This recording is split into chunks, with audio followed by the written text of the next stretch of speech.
the Los Angeles Clippers facing the Memphis Grizzlies. Bringing you the NBA here on 2K Sports with Steve Kerr and Clark Kellogg. This is Kevin Harlan. Welcome, everyone. And the Clippers starting five, brought to you by State Farm. Blake Griffin and DeAndre Jordan, they're inside. Foyle is out there with Chris Paul, and it's Butler in at the small forward position. And for Memphis, Gay and Randolph make up the forwards. Mike Conley and Tony Allen at the 1 and 2. And it's Gasol at the center. Guys, I don't think there's any question about it. It was the best season in Grizzlies franchise history last season. I mean, a team that was 0-12 in the playoffs, has never won a playoff game, upsets the top-seeded Spurs in really convincing fashion. It was clear they were a really difficult matchup for San Antonio. Let's now go to Doris Burke over across the way. He spoke with Lionel Hollins, and Doris, take it away. Yes, closing out on shooters and contesting shots is something they've talked about over and over in their pregame rundown. He said half of the battle when facing an offense like this is just bothering them when they pull up to shoot, and that every little bit helps and hopefully will wear them down. Consistency, guys, is the key to this defense. All right, Doris, they're probably, Clark, well aware of the firepower they're up against. Well, Kevin, Steve, you always have to be aware of that when you're facing these guys. Yeah, no question. If you're not prepared right from the outset, this team will punch you in the mouth and get off to a big lead early. So they've got to be up to the task defensively. The Grizzlies, Clark, took the Thunder all the way to 7 games. This is a team that won 46 games in the regular season, and then all of a sudden they look like one of the best teams, Steve, in the West. Yeah, what an amazing turnaround, Kevin, and they did all that without arguably their best player in Rudy Gay. But what I like best about Memphis is that they really established an identity. They pounded you inside, and they really hustled defensively, and they were going to outwork you. And I think that was the key in their playoff run.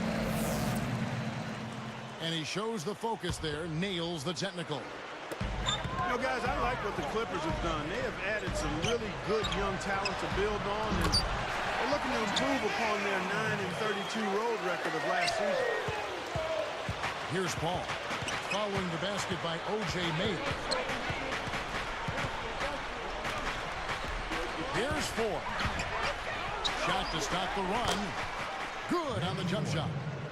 And a young team like the Clippers, Steve, what do you think are some of the keys to winning on the road?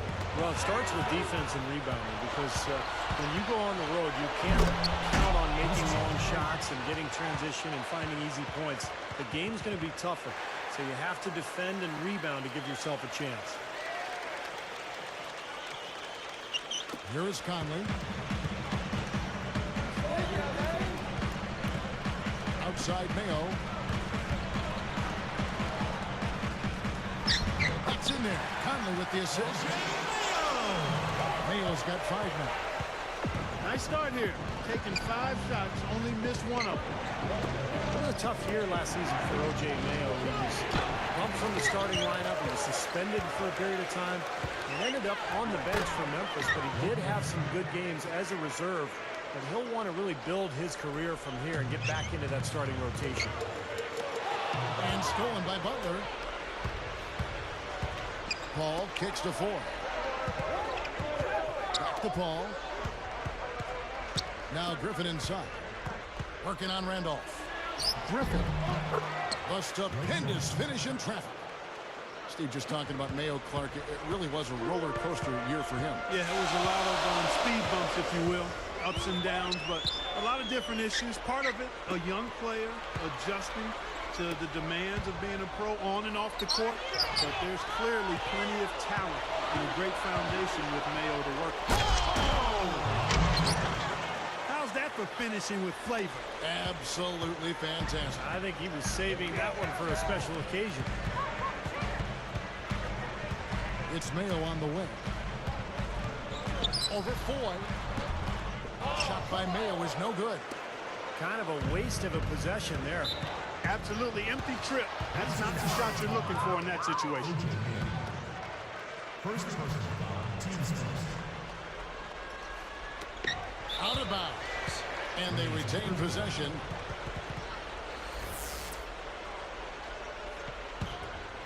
Here's Paul. He kicks it to 4. The 3. Good, and Paul gets the assist. For 3.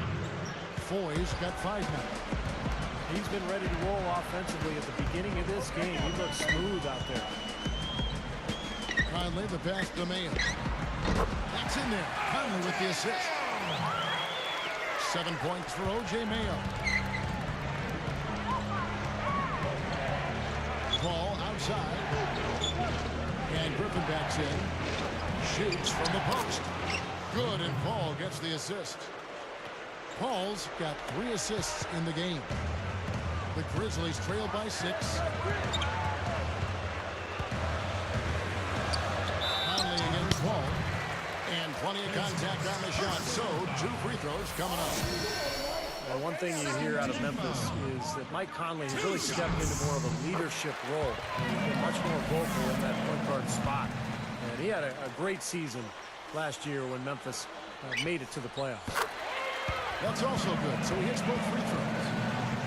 And, you know, speaking of Mike Conley, developing as a leader, that's something you really need from that point guard position, don't you think, Clark? Without question, and, you know, playing for a former point guard, Lionel Hollins, certainly has had to help Mike Conley's development. But Mike's maturity, Mike Conley Jr.'s maturity, listening to him talk about his role and his responsibilities and seeing him handle the media in post-game interview situations speaks volumes to where that young man's head is. He's anchored on the ground, thinks the game, and is committed to getting better. Former Buckeye. I know. I'm extremely proud of that young man. He's done a nice job. Well said, nonetheless. I think you're a Buckeye. And the Clippers call time here.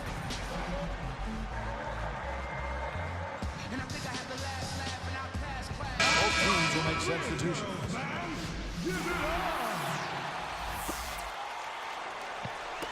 7 seconds left in the first quarter. Paul, right side. The basket's coming early and often in the first quarter. The Clippers on top.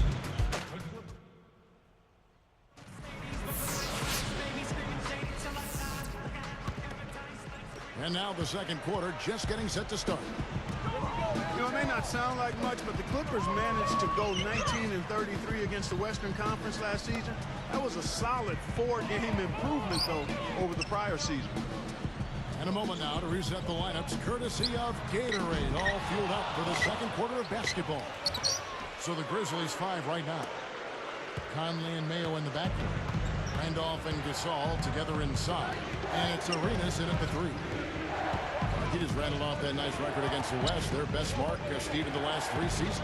But still the 3rd worst overall record in the West. I mean, it is no easy task trying to move your way up this Western Conference. Now let's send it to Doris from the sideline. Guys, Blake Griffin was last year's Rookie of the Year, but of course he was drafted back in 2009 and suffered a fractured kneecap in the preseason that forced him to miss the rest of the year. Asked about the injury, he said, "It made me become more patient, and that fire, the love of the game grew even more. My leg is getting even stronger because of all the time I put into strengthening every muscle around my knee. I think I'm in even better shape. I just want to stay healthy. The rest, I truly believe, will take care of itself." His rookie season, proof of that, gentlemen. He's become the face of the franchise, Doris. Thank you. You know, when I look at this Memphis Grizzlies team, I mean, such an impressive playoff run for them last season. And the thing that stood out for me was their depth. They got contributions from a lot of players. Quincy Pondexter, he's checked in for Memphis. Paul dishes to Griffin. Dumps it down. They continue to build on this lead. Yeah, they're trying to get a little more separation, Steve, and they actually have a chance to do it the way they're making plays at both ends. And Clark, you talk about the depth of that Memphis team. You think about the bench players that stepped up in the playoffs, guys like Darrell Arthur, Shane Battier, Grievous Vasquez, giving them big minutes at that backup point guard spot. And then, of course, O.J. Mayo, the guy who would start for a lot of teams. But he came off the bench, gave them tough defense, and made some big shots. And good on the second, so he makes them both. You know, you look at what I thought was a terrific breakthrough season for the Grizzlies a season ago. I mean, In Memphis, we've been seeing them for years now, bit by bit, making the FedEx Forum a tougher and tougher place to come and steal a win. And in the playoffs, I thought that crowd was as good as any we've seen in the league all year. Paul gets called for the reach. That's his first foul. And the Grizzlies making a change here. Gay's checked in. Now a timeout called by Memphis. Looking at the Grizzlies' home record last season, 30 up and 11 down, and that record has done nothing but improve for the last 5 seasons. They're an ascending ball club. They are. It's a lot of talent, and I hope that great play, Kevin, will energize this Memphis fan base. Continue to fill up the Forum for the next few years, because this is a rising team in the Western Conference. Kenyon Martin has checked in for Blake Griffin. Here's Randolph. Still looking to get on the scoreboard. Young against Mayo. Randolph kicks to Mayo. And taken away by Paul. Boy, you got to love that kind of anticipatory defense. Out of bounds. They'll keep possession. Grizzly basketball. Here is Conley. Chris Paul covering. Conley against Paul. Conley the pass to Gay. Up with it. It's in there. Conley with the assist. Conley's got his 4th assist in this one. I'll tell you what, Mike Conley got that big extension from Memphis last season. They made a major commitment to him as their starting point guard in the future. He's really gotten better. Foul call that time on the way up. That'll give him 2 chances at the free throw line here.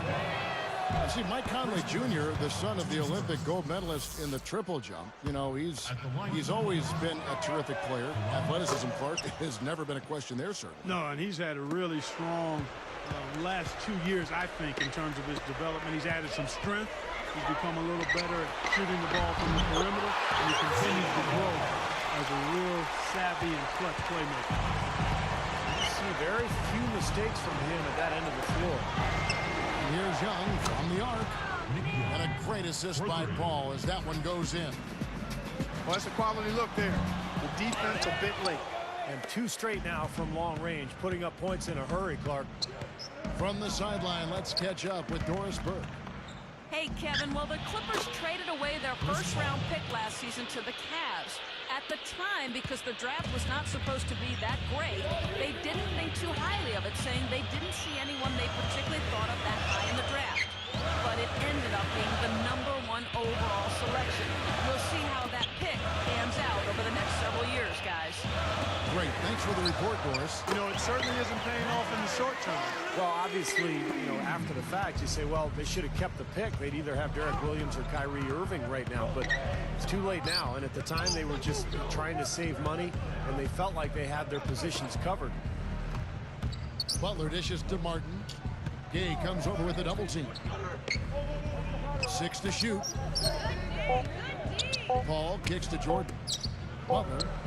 This one for 3. All alone. Rudy Gay with the slam. The windmill finish. Now that's nasty. How do you do? Finishes the play. Utter disregard for his own safety. Look at his teammates. They're just shaking their heads. I mean, he must have told them to look out for that one. The finish. Throws down the breakaway jam. Uh-oh. A little bit of a statement made there while he hung on the rim. That's one way to make sure the whole building knows exactly what you just did. Yep, pretty brash move right there, guys. Martin with the bucket. Martin's got his first 2 points. He makes the most of his chances on the offensive glass, doesn't he? Paul against Conley. Over Young. And another basket for Memphis. 3 straight hoops in transition now. They'll want to end that trend in a hurry. Now, there's really no excuse.